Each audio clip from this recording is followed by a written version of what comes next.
अगर न्यूजीलैंड और इंडिया की बैटिंग कंपैरिजन हम एक दफ़ा करें ना तो ज़मीन आसमान का डिफरेंस आपको नज़र आएगा। हाँ जी, ख़ास तौर पे इंडिया में नहीं, इंडिया के आप बाहर भी आप देख लें, इस वक्त जो हालात चल रहे हैं आप देखें ना, टॉप ऑफ द ऑर्डर आपके पास इंडिया के पास जो है रोहित शर्मा है और जायसवाल है। अब उधर से अगर आप देखें तो टॉम लैथम और डेवन कॉनवे, टॉम लैथम भी फ्लॉप ही है और डेवन कॉनवे भी फ्लॉप भी है। एक 50 की है, दो 50s की हैं, अदरवाइज जो है प्रीवियसली फ्लॉप ही चल रहे हैं, कोई खातिर ख्वान नहीं खेल सके। Viewers, welcome to all of you on my YouTube channel Crick Chat. मैं उम्मीद करता हूँ आप सब खैरियत से होंगे। व्यूअर्स, आज की वीडियो में हम बात करेंगे कि इंडिया ने जो अपना स्क्वाड अनाउंस किया है 3 टेस्ट मैच की सीरीज़ के लिए अगेंस्ट न्यूजीलैंड, कि उसमें किस किस को लिया गया है, और साथ ही साथ आपको बताएंगे कि न्यूजीलैंड ने अपना क्या स्क्वाड अनाउंस किया है और आज से पहले तक जितनी भी सीरीज़ खेली जा चुकी हैं तो क्या न्यूजीलैंड ने कभी इंडिया में कोई सीरीज़ विन भी किया है या नहीं।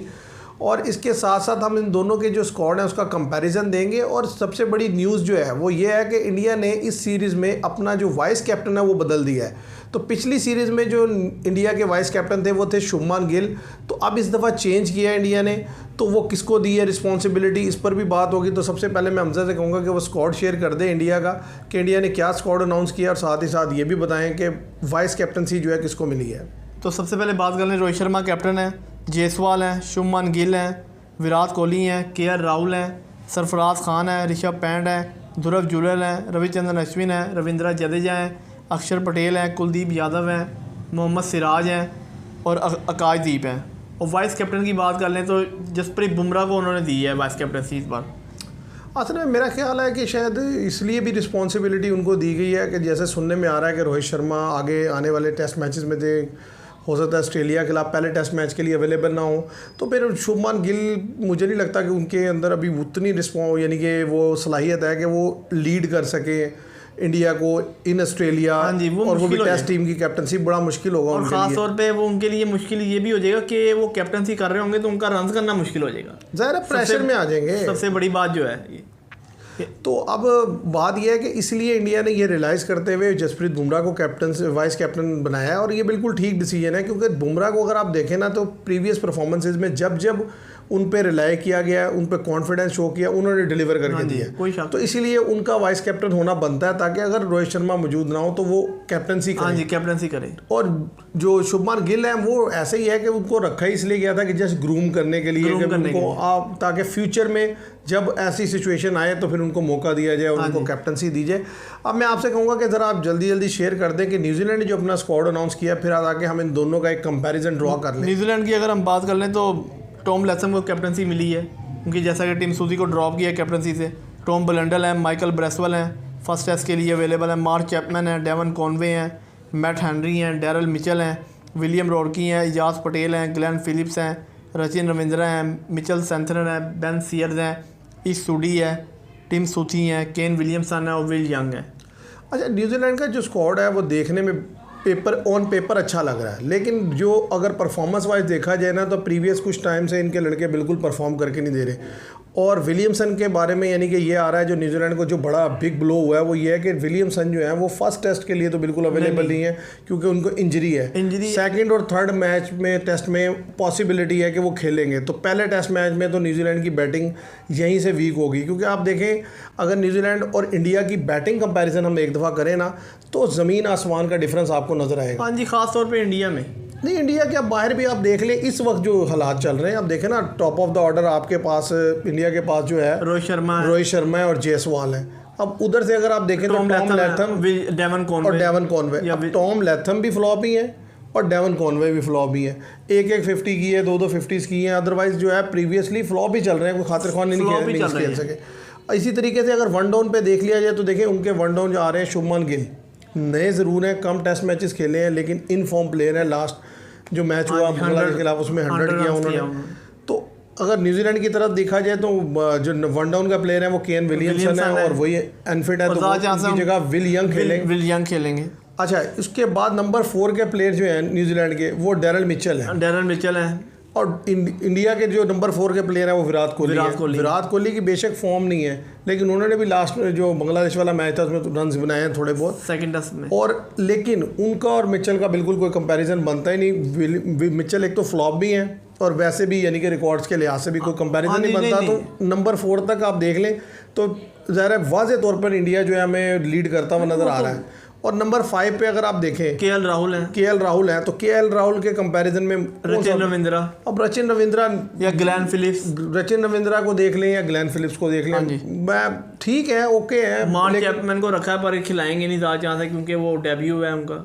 देखिए मार्क चैपमैन भी अगर खेल भी लेते हैं तो मतलब देखिए एक तरफ आप देखें एक्सपीरियंस है, हाँ जी, ठीक है, क्वालिटी है एक तरफ, दूसरी तरफ अगर आप देखें तो बस नाम है हल्के फुल्के एवरेज, कम मैं टेस्ट मैच के लिए इन्हें एवरेज बैट्समैन ही समझता हूँ। इनमें सिर्फ विलियमसन थे जो अनफिट है, इसके अलावा लैथम है टेस्ट मैच के, और इसके अलावा विकेट कीपर इनके टॉम ब्लंडल वो अच्छे हैं, वो वक्तन फ़वक्तन रन्स करते रहते हैं। लेकिन इंडिया के विकेट कीपर के साथ उसका भी कंपैरिजन नहीं है। ऋषभ पैंट उनसे बहुत आउटस्टैंडिंग विकेट कीपर है, इसमें तो कोई शक नहीं। और टॉम ब्लंडल का मसला है कि वो स्पिनर पे लूज है मेरे ख्याल से। जो ऋषभ पैंट है ना, देखो उन्होंने तो प्रीवियसली प्रूव किया है इनिंग्स खेल के कि भाई टेस्ट में तो वो बहुत ही सॉलिड है। और फिर अगर बॉलिंग लाइन का आप कंपैरिजन देखें ना, तो दोनों टीम्स ने अपना जोर रखा है स्पिन डिपार्टमेंट। आप इंडिया की देखें ना, 4 स्पिनर इंडिया ने खिलाए हैं भाई। अक्षर खेल रहे हैं, जडेजा खेल रहे हैं, अश्विन खेल रहे हैं, कुलदीप यादव है, कुलदीप 4। और इसी तरह अगर न्यूजीलैंड की बात कर ले तो उन्होंने सेंथनर रखा है, उन्होंने इशोडी को रखा है, एजाज पटेल रखा है, माइकल ब्रेसवेल को रखा है, ग्लेन फिलिप्स कर लेते हैं, रचिन रविंद्रा कर लेते हैं। तो अपनी स्पिन को उन्होंने बेहतर करने की कोशिश किया क्योंकि उन्हें भी अंदाज़ा है कि इंडिया में जो स्पिनर्स हैं ना वो डोमिनेट करते हैं। लेकिन भाई इंडिया ने प्रीवियस टेस्ट में भी साबित किया और पहले भी साबित किया कि उनके फास्ट बॉलर भी इंडिया में बहुत बेहतर गेंद करते हैं। तो और फास्ट बॉलिंग में देखें ना, आकाशदीप लड़का बेहतर गेंद की उसने बांग्लादेश के खिलाफ, सिराज बेहतर, जसप्रीत बुमराह है, सिराज है, तो फास्ट बॉलिंग भी जानदार है। न्यूजीलैंड के कुछ अरसे से जो मैं देख रहा हूँ ना, जो उनका खासा था, उनकी फास्ट बॉलिंग अच्छी हुआ करती थी। अब फास्ट बॉलिंग भी बड़ी बस एवरेज टाइप की बॉलिंग लगती है कि मैट हेनरी खेलेंगे क्योंकि श्रीलंका में तो वो नहीं थे, अब उन्हें अनाउंस किया गया वो बेहतर बॉलर है, विकेट टू विकेट गेंद करते हैं। और विलियम रोर की 2 फास्ट से ज़्यादा चांस है वो जाएंगे, उसके अलावा 2 या 3 स्पिनर से वो जाएंगे। और स्पिनर आपको देख लेना कि जैसा कि आपको मैं बता दूं, श्रीलंका में इनका स्पिन डिपार्टमेंट कोलैप्स कर गया था, सेंसनर से बॉल नहीं हुई, इजाज पटेल 50-50 है, उनसे बॉल नहीं होती। अब देख लें श्रीलंका की पीछे से वो भी टर्निंग पीछे थी, इनसे विकेट नहीं निकल के दी, ना सेंसनर से ना उससे इजाज पटेल से। ये 2 मेन स्पिनर हो गए। अगर माइकल ब्रेसवेल को डालते हैं सेंसनर की जगह तो वो खेल लेंगे, और ग्लेन फिलिप्स को खेलेंगे ज़्यादा चांस है, रचिन रविंद्रा, इन दोनों में से कोई ये पार्ट टाइम हो जाएंगे। मेरा चांस ये है कि फर्स्ट टेस्ट में तो नहीं लिखा हुआ इशूडी का, सेकंड टेस्ट में वो खेल सकते हैं। नहीं, बात यह है कि न्यूजीलैंड की अगर आप प्रीवियस परफॉर्मेंस देखें तो न्यूजीलैंड के बारे में ये आ रहा है कि उन्होंने इंडिया में अब तक जो है ना 36 टेस्ट मैचेस खेले हैं, और सिर्फ 2 टेस्ट मैच ऐसे हैं कि जिनमें न्यूजीलैंड ने अब तक जीत हासिल की है। सीरीज़ जीतना तो बहुत दूर की बात है। टेस्ट मैच न्यूजीलैंड ने सिर्फ 2 जीते हैं, एक 1969 में नागपुर में जीता है और एक 1988 में मुंबई में जीता है। उसके अलावा टेस्ट ड्रॉ हुए हैं, लेकिन एक सीरीज़ तो जीते ही नहीं कभी, और टेस्ट भी सिर्फ 2 जीते हैं। और 1988 से लेकर अब 2024 तक इतना टाइम गुजर गया है, इस पूरे टाइम पीरियड में वो कोई टेस्ट जीत नहीं जीते। और इससे आप अंदाज़ा लगा सकते हैं कि किस कदर वो यानी कि उनको खेलने के में प्रॉब्लम होती है इंडिया में। तो मेरा नहीं ख्याल कि इंडिया ने वही कुछ करना है उनके साथ भी जो उसने बांग्लादेश के साथ किया। इंडिया ने जो है ना, जिसे कहते हैं ना, मुझे जो लगता है कि ज़्यादा चांस है इंडिया इजीली वाइड वॉश करेगा। मुझे नहीं लगता कि न्यूजीलैंड कम कुछ बेहतर परफॉर्म कर सके, क्योंकि देखें श्रीलंका के अगेंस्ट जिस तरीके से न्यूजीलैंड ने स्ट्रगल किया है, अगर श्रीलंका के अगेंस्ट आपसे नहीं खेला जा रहा तो भाई इंडिया के अगेंस्ट इंडिया में आप कैसे खेलेंगे? क्योंकि देखिए इंडिया की बैटिंग जो है वो इस तरह की है कि वो आपको मार मार के रन्स भी बना देगी, और इंडिया की बॉलिंग श्रीलंकन बॉलिंग के मुकाबले में बहुत टॉप क्लास बॉलिंग है। तो आप इसके बारे में क्या देखते हैं कि आपको लगता है कि न्यूजीलैंड कुछ बेहतर कर पाएगा या कुछ कम्पीट कर पाएगा? न्यूजीलैंड की सबसे बड़ी प्रॉब्लम तो ये है कि उनके जैसा कि उनको शिकस्त हुई श्रीलंका में, वो एक्सपोज हो गए उनके बैटर स्पिनर के सामने। अब श्रीलंका के स्पिनर इतने माने हुए स्पिनर नहीं है, ठीक है, वो अपनी पिचों पे बॉल बेहतर करते हैं। इंडिया के स्पिनर तो हर जगह जाकर बॉल बेहतर करने की सलाहियत रखते हैं। ओ भाई रविचंद्रन अश्विन 500 प्लस विकेट ले ली हैं, जडेजा ने 300 के राउंड विकेट ले ली हैं। ये दोनों, और फिर इंडिया के फास्ट बॉलिंग बुमराह खेलेंगे तो वो तो विकेट निकाल देते हैं। 1-2 विकेट लेना तो उनके लिए कोई मसला नहीं है। और विलियमसन आप देख लेंगे, एक तो उनकी फॉर्म नहीं है और वो फिट नहीं हो पा रहे, फिटनेस का बड़ा इशू है। अभी मैंने पढ़ा था एक जगह, वो कह रहे जी सेकंड टेस्ट में इनको ग्रोइन इंजरी का हो गया थी हल्की फुल्की, और जैसा कि फिर आगे पता चला कि ये ज़्यादा ही हो गई है, जिसकी वजह से वो फर्स्ट टेस्ट से ड्रॉप हो गए।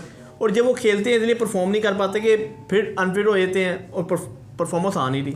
भाई देखे ना, अगर विलियमसन को आप देखें तो पिछले 5-7 साल में विलियमसन अनफिट ही है, अनफिट बहुत हुए हैं ज़्यादातर खेलते हैं, 2 मैच खेले फिर अनफिट, हाँ, 2 मैच खेले फिर अनफिट। अब इससे क्या होता है, प्लेयर्स की फॉर्म भी मुतासिर होती है, फॉर्म तो है ही नहीं, अभी कंसिस्टेंसी रहती नहीं है। अभी देखें ना, वर्ल्ड कप से पहले अनफिट चल रहे थे, बड़ी मुश्किल से रिकवर किया, आए फिर परफॉर्म नहीं कर सके वर्ल्ड कप में, फिर अभी थोड़ा खेला फिर अनफिट हो गए। तो मतलब ये जो ऑन एंड ऑफ है ना, ये तो परफॉर्म नहीं कर पा रहे। मुझे लगता है ये जल्द जो है रिटायरमेंट का ऐलान करने वाले हैं।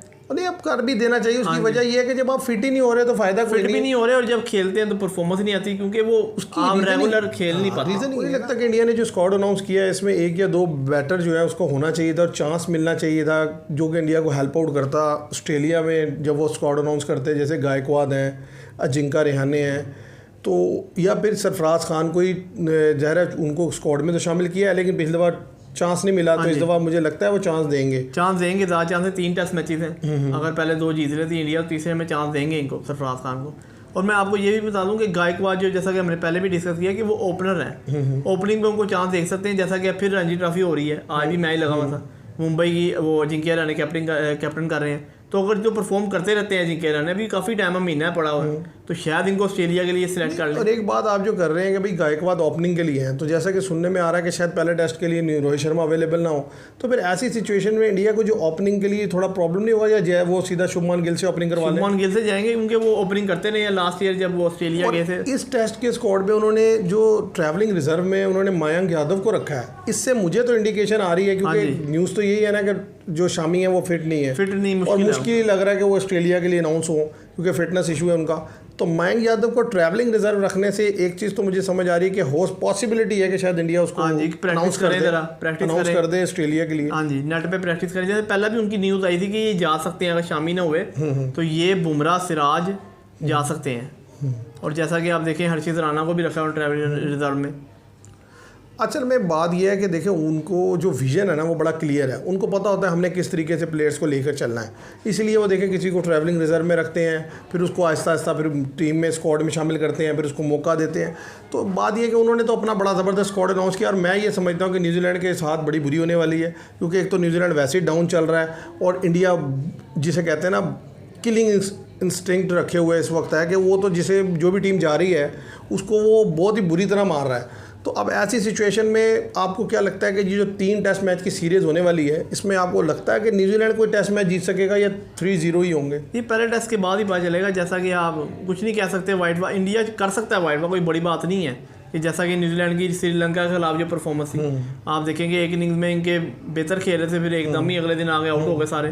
स्पिनर पे बहुत लूज खेलते हैं, तो ये उनके इंडिया ने जो पिचेज अब बनानी, स्पिन बनानी है, इसमें नो डाउट कोई शक नहीं है। वो स्पिन ट्रैक देंगे, कोई पता नहीं 3 स्पिनर डालें 2 फास्ट से जाएं, क्योंकि जैसा कि बांग्लादेश के खिलाफ दोनों टेस्ट मैच में 3-3 फास्ट से गए थे। अब ज़्यादा चांस है 3 स्पिनर से जाएं और 2 फास्ट से जाएं, तो कुछ नहीं कह सकते। ज़्यादा चांस है इंडिया स्पिनर से जाएगा, वो न्यूजीलैंड भी स्पिनर खिलाएगा, क्योंकि इधर मीडियम ही होगा फास्ट के लिए बॉल। जैसे बांग्लादेश के खिलाफ भी इतना तो नहीं था पिच में, पर यह है कि फिर भी मदद थी। अब जो है ज़्यादा स्पिनर को मदद मिलेगी। तो व्यूअर्स, ये थी हमारी आज की डिस्कशन। दोनों टीम का जो स्क्वाड था उस पर अगर न्यूजीलैंड की देखी जाए, तो न्यूजीलैंड का मुझे सीधी सी बात है, batting bowling each and everything loose लगती है। इंडिया का अगर देखा जाए तो मेरा ख्याल है हर बॉक्स टिक है, उनके पास स्पिनर भी एक्सीलेंट है, फास्ट बॉलिंग भी अच्छी है, बैटर्स भी अच्छे हैं, विकेट कीपर भी, तो ईच एंड एवरीथिंग परफेक्ट नज़र आती है। और फिर उनका होम ग्राउंड होगा तो मेरा नहीं ख्याल न्यूजीलैंड बच पाएगा। तो आज के लिए इतना ही वीडियो में। मैं उम्मीद करता हूँ वीडियो पसंद आएगी। वीडियो पसंद आए तो इसे लाइक कीजिएगा, शेयर कीजिएगा, चैनल को सब्सक्राइब कीजिएगा। Thank you very much.